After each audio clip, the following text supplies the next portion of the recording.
రాహుల్ గాంధీ తెలంగాణ పర్యటనపై కేంద్ర మంత్రి బండి సంజయ్ ఆరోపణలు గుప్పించారు. కామారెడ్డి జిల్లా బాన్సువాడలో పర్యటించిన ఆయన రాహుల్ గాంధీ పైన ఫైర్ అయ్యారు.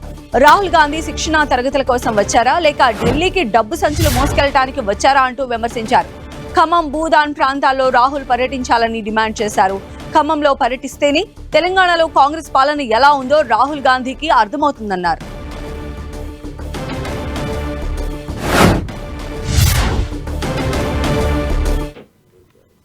వెయ్యి కోట్లు ఏ విధంగా ఢిల్లీకి పంపాలనో వాళ్లకు చెప్పడానికి వచ్చినవా వాళ్ళ శిక్షణ ఇవ్వడానికి వచ్చినా రాహుల్ గాంధీ చెప్పాలి ఫస్ట్. దాంతోపాటు తెలంగాణ రాష్ట్రంలో ఒక రాచరిక పాలన కొనసాగుతున్నది. ఒకవైపు ఇండ్లను కూల్చడం, ఇంకోవైపు దేవాలయాలను కూల్చడం.